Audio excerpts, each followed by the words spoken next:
That's big.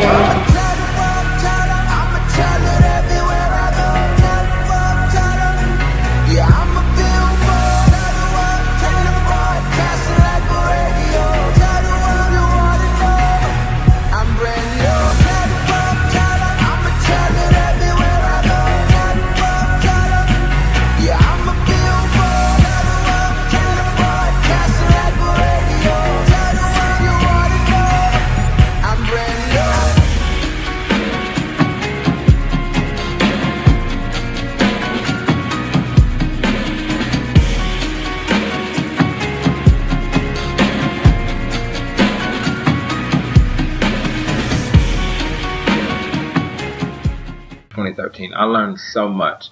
2012-2013 school year, I learned a lot because she really put us in a position where we could learn from each other. And then there were close to 400 of us, and in one building. And I don't know how she did it, but I saw her at least once a month.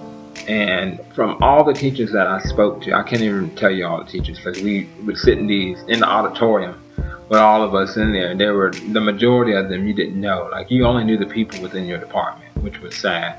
I knew all of my department and a couple of the arts teachers and a few of the elective teachers. So, they're the cool teachers. So, you know them, But outside of that, if you ask me who was it, because I was a science teacher. So, math, no idea. Science, English, no idea. But science, I had to. History, no idea.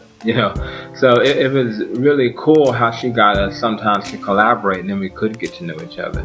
But I just learned a lot that year, and she would always find her way to my classroom. And every teacher that I spoke to, even down the road, even to now, because sometimes now that I'm back in that county, I run into some of my old colleagues, even though I'm not in the same school that I was at that time, because I'm in the same area. Some of the teachers have moved, and some are with me now.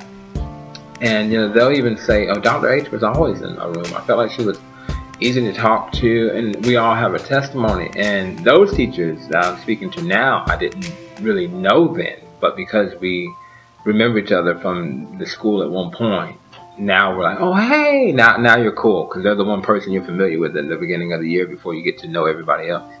So anyway, long story short, the fact that so many people can say the same thing about her as it relates to her coming to see about us in our classrooms, because I low-key thought I was the only one. I thought like I was special. Apparently I'm not. She did that to all 400 of us. How? I don't know. But, I saw her often in my classroom. And for that to happen, with her being the principal, with, close to 4,000 kids, that's pretty awesome. And, again, I saw her at least once or twice a month. And if she wasn't in my classroom, she was in our sector meetings, or she came to our department meetings and would sit in, or would make a suggestion. And she never told us what to do. She always would teach us through our struggle. Sometimes your challenges are the greatest teachers. And she would, well, what should you do right now? You'll go to her and you ask her a question, and she'll answer your question with a question. Dr. H, I don't know, because this student's doing this. I tell him to do this, and he's not listening. I don't see any growth. I don't see any progress. And I've done A, B, C, and D, and there's still an issue. And she said, well, what do you do with it? Well, what do you do with that? How do you assess it? How do you know that he's the lowest performing? What tells you he's the lowest performing? And what are you going to do about it? What have you done about it so far? And what can you do that you haven't already done to rectify this situation? Because if you don't figure it out, you can't expect the rest of us to figure it out, because you're with the child every day. So let's break down this child. Let's assess this child's mindset and figure out what we can do.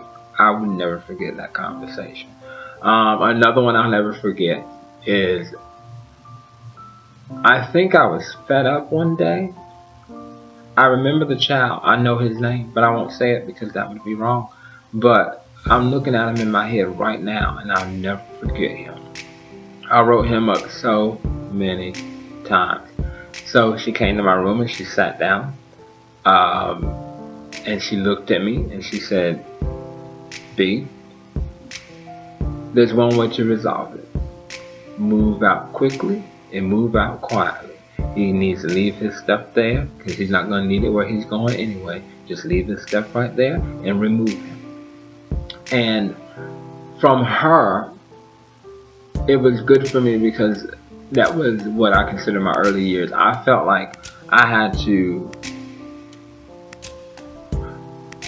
how can I put it? I felt like if I put a child out in my room, I was giving away my power.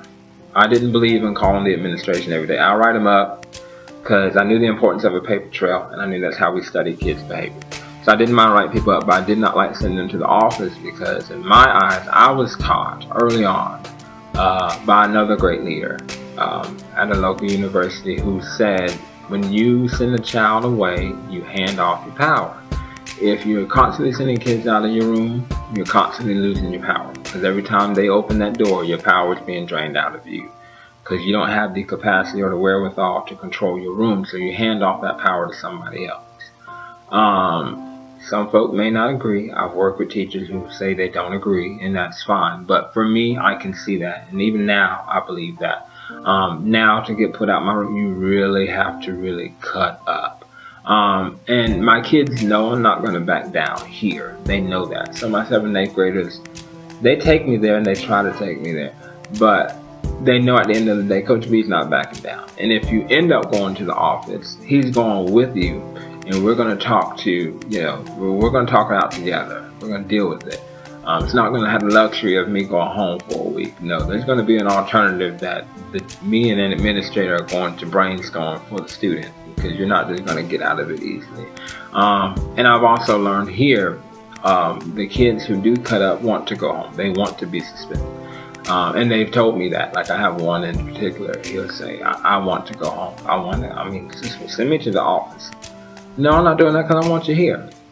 So this is what we're going to do instead. And it works. It does work because he's been doing it all year. He hasn't gone home yet. And the one time he did go home, it was something out of my control. He chose to fight and he went home for a couple weeks. It was his 3rd fight because he fought before I got here.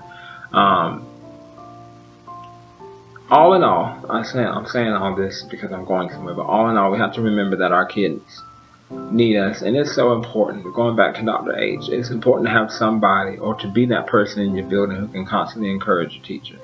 I learned so much from her because of the type of teacher that she was. She wasn't just a principal. She was a teacher who taught her teachers, and we were just so empowered because of what she did. And she didn't mind sitting across from you and checking you. Like she would tell me, no, we're not going to do this. I think you need to reevaluate. She wouldn't tell me what to do, but she would tell me what I'm not going to do. You can't get rid of him that easily. You need to go and reevaluate what you're doing against what he's doing, and figure out where that opportunity for him to cut up is coming from, and delete that opportunity. And if he cuts up again, we're going to move him out. Because I got to the point where, because I didn't want to put him out, he was having his way in his room, and I was wasting instructional time. And that's where she was getting upset with me, because out of my 70 minutes that I had, I was wasting 20 of it with him. And she said that is valuable time that I'm losing because of a student. And he's getting an audience because everyone's looking at him and they're laughing about it, he's laughing about it, and I'm losing control. Now the kids respected me enough to get their work done, but he's still disrupting them. And that's why, she told me that he needed to be removed. And when she told me, and I was thinking like, man, that's harsh. You don't want to do that because then he's going to miss out. But I understood after I did it, because she knew, because that wasn't the culture of my classroom, if I did it, it was going to be culture shock. And the rest of it would set the tone for the rest of the class, and it would also shock him into shape. And it did. It did. After that one time, I never had to put him out again, and I never had to write him up again. I could give him a verbal warning. And, okay, Coach B, I'm cool. Chill out, I'm good. Or I could go to the phone and say, please don't take me there. I don't want to go there. Don't leave me by myself. We're walking. That was my thing. Because I got that from my science teacher, Miss Castle. She would always say, don't you leave me by myself. And I would tell my kids, even now, don't leave me by myself. When you're cutting up, you're doing your own thing. You're in la la land. And now I'm here by myself. Don't leave me by myself. Stay with me. Bring me your mind. And it's a great way to get them reeled in. And that's what he did. So, said all that to say, although it's the close of the year, you're still teaching, but you're teaching behavior. And it's not too late in the year. I don't care how many weeks you got, whether it's 4 or 1. You still got to assess that behavior because you're still teaching. And now it matters more than ever what you put into them.